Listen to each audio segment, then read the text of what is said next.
Assalamu alaikum wa rahmatullahi wa barakatuh.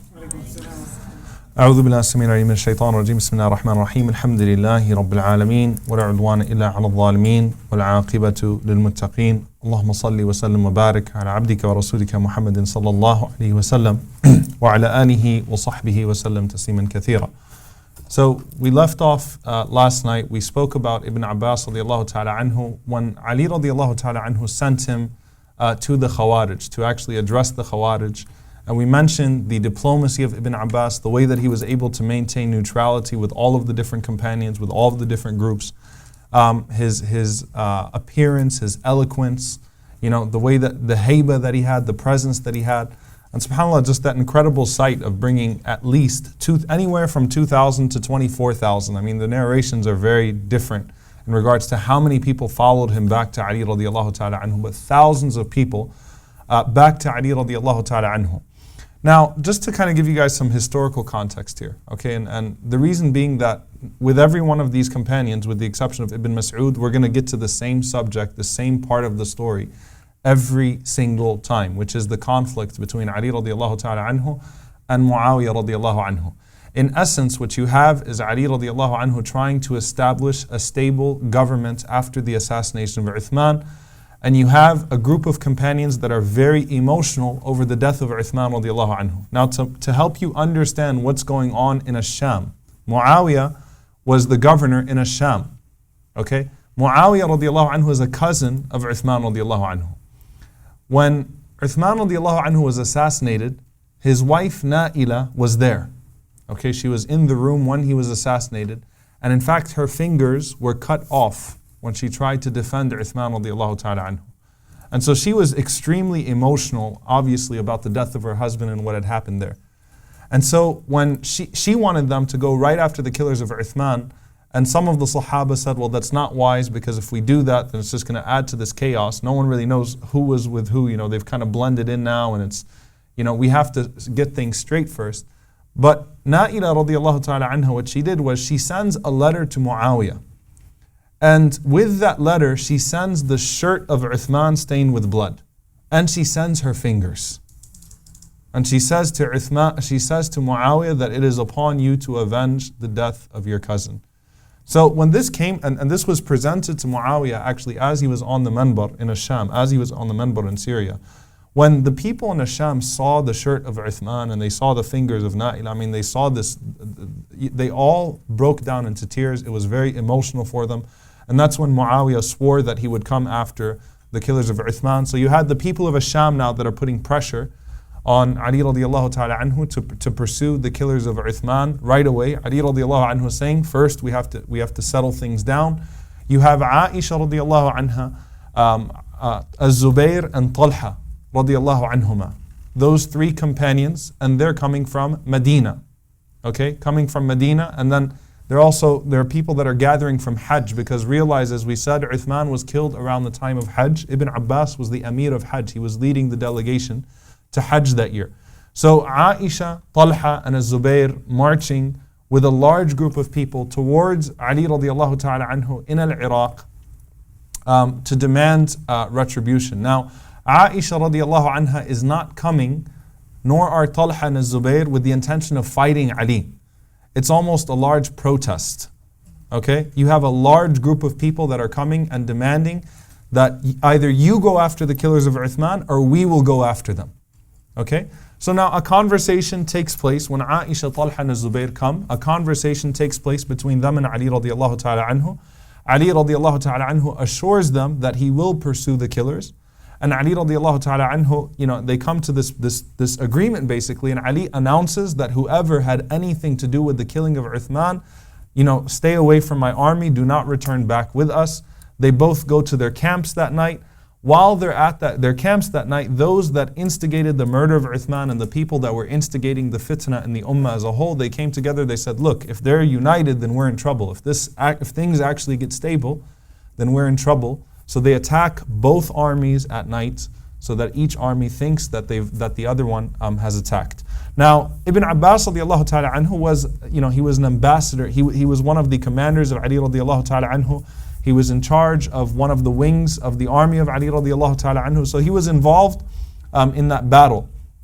That battle took place in Basra, and it's called the Battle of Al-Jamal, the Battle of the Camel. Why is it called the Battle of Al-Jamal? Because Ali ended the war. He ended that battle that broke out by going and by cutting the leg of the camel so that it would stop the war.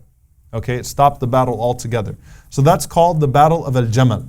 Now, when Ali left Basra, obviously after everything was solved. Now, unfortunately, Talha and Zubayr were both murdered in that battle. They both died. Aisha lived. Talha and Zubayr, may Allah be pleased with them, were both assassinated in that battle. And in fact, subhanAllah, we study, Zubayr actually left the battlefield. He wasn't even in the battle. He left the battlefield, but he was killed as he left the battlefield, and he was praying and he was in his salah.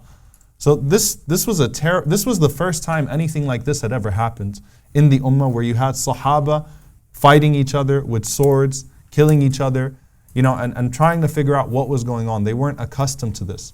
Ali radiallahu ta'ala anhu, when he talked to Aisha, when he spoke to Aisha radiallahu anha after the battle, it was clear that neither one of them had actually instigated that battle. Ali sent Aisha back to Al-Madinah with her guards and back to her home and everything of that sort. And Ali left Ibn Abbas in Basra, and he made him the Amir of Basra. So Ibn Abbas radiallahu ta'ala anhu now is residing in Basra, and he's in charge. Now the next battle that breaks out is between Ali and Muawiyah. The original situation was over the death of Uthman.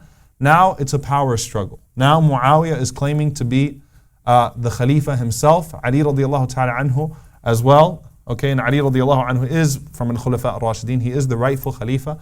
So now there's a battle that takes place between Ali and Muawiyah, and that's the Battle of Siffin. The Battle of Siffin. Ibn Abbas radiallahu ta'ala anhu, he stayed in Basra until the Battle of Siffin. And the Battle of Siffin also took place in Iraq, and he fought alongside Ali radiallahu ta'ala anhu. But all of the while, Ibn Abbas radiallahu ta'ala anhu, again, he's still looked at as a party that's respected by everyone. He still has the ability to talk to Muawiyah. He still has the ability to talk to Amr ibn al-As. He still has the ability to approach any one of the companions and to speak to them and to try to get them on the same page, because he maintains the love of all of them. So Ali radiallahu anhu, after he passes away, just to give you this historical context, after Ali passes away, Ibn Abbas continues with Al-Hasan radiallahu ta'ala anhu. Al-Hasan assumes the Khilafah for a very short time. Al-Hasan radiallahu anhu appoints Ibn Abbas radiallahu anhu in charge of one wing of the army as well. Then Al-Hasan makes peace with Muawiyah. And this is called the golden age of the ummah, because once Al-Hasan made peace with Muawiyah and actually gave bay'ah to Muawiyah, he pledged to Muawiyah, the entire ummah united under Muawiyah. Ibn Abbas radiallahu anhu was instrumental in making that happen. Okay, so you find multiple narrations where Ibn Abbas is the one who's going on behalf of Al-Hasan and speaking to Muawiyah, and he makes that peace. And so the entire ummah now unites under Muawiyah. Now, when they unite under Muawiyah, obviously, things are at peace for a while, but then things go downhill once again later on as Muawiyah is passing away. Now, in this environment, Ibn Abbas radiallahu ta'ala anhu commands such a presence amongst the Sahaba that it actually, it's actually concerning to Muawiyah radiallahu anhu, because Ibn Abbas radiallahu ta'ala anhu was one of the commanders of Ali radiallahu anhu after all. So when he goes to Hajj, for example, everyone surrounds Ibn Abbas. Ibn Abbas is being followed by these thousands and thousands and thousands of people. When they don't like anything that Muawiyah says, they go to Ibn Abbas, right? And basically trying to discredit Muawiyah. And sometimes Ibn Abbas radiallahu anhu openly criticizes and disagrees with Muawiyah, even though he gives him the pledge of Khilafah, but he's not quiet about things that he disagrees with Muawiyah on, not from a fiqhi perspective or from a political perspective. Okay, when he hears people speaking ill of Ali radiallahu ta'ala anhu, Ibn Abbas is the one to stand up and is the one to correct governors and to correct rulers within their courts, to not disrespect Ali ibn Abi Talib radiallahu ta'ala anhu. So he really carries this presence. And subhanAllah, with Aisha radiallahu ta'ala anha, he continues to go to Aisha radiallahu anha, and he maintains a very good relationship with Aisha radiallahu anha. In fact, he was one of the people that visited Aisha when she was passing away. And he said to her beautiful words. He said, Ya al-Mu'mineen, O mother of the believers, تقدمين على فرط صدق على رسول الله وعلى أبي بكر يا أم المؤمنين تقدمين على فرط صدق على رسول الله وعلى أبي بكر.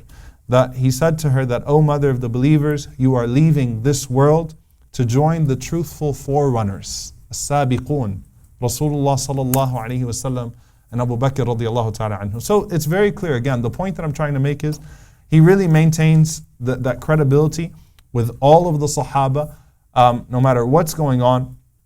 When do things go downhill? When Muawiyah appoints Yazid, his son, to be the Khalifa.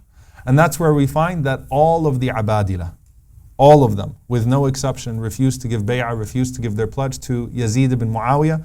And so they all found themselves at odds now with Yazid ibn Muawiyah. So this is, in that situation, he now finds himself in Mecca. Abdullah ibn Zubayr establishes his Khilafah in Mecca. So Ibn Abbas radiallahu ta'ala anhu, once Yazid is appointed, he retreats to Mecca and then to Ta'if, and eventually he settles in Ta'if and the area of Ta'if and Mecca, and that's where he'd spend the rest of his life. So he basically leaves politics at that point. He doesn't get involved with the government of Ibn Zubayr, nor does he get involved with the government of Yazid. He doesn't give his pledge to Yazid ibn Muawiyah. He tries to avoid now the fitna that has broken out. And subhanAllah, it's very emotional when he goes to Al-Husayn radiallahu ta'ala anhu, and he tries to advise Al-Husayn not to trust the people of Kufa that have pledged to him that they would go with him to fight against Yazid. It's a very, very emotional conversation. He goes out to Al-Husayn radiallahu ta'ala anhu, and he says to Al-Husayn, Ya ibn al-am, innaka a'azzu ilayya min nafsi. Ya ibn al-am, innaka a'azzu ilayya min nafsi. Oh my cousin, you are more beloved to me than myself. And he said, I can't remain silent while I know that you're going to your destruction. And he said, instead of trusting those people that have told you that they would support you in Iraq, he said, go establish yourself in Yemen. Go establish yourself in Yemen. There are more mountains there, there are more forts there, you'll be safer in Yemen. And if those people that say they support you in Iraq are sincere, they'll come to you and they'll support you in Yemen as well. So he's not disagreeing. Al-Husayn radiallahu anhu has a noble cause. No one in history would disagree with that, right? No one, not a Sunni or anyone, right? He knows that these people that have pledged to support Al-Husayn radiallahu ta'ala anhu are going to betray him, are going to let him down. So he tries to tell him, go over there, you'll have people that are loyal to your father. The people of Yemen traditionally sided with Ali radiallahu ta'ala anhu. They were loyal to your father.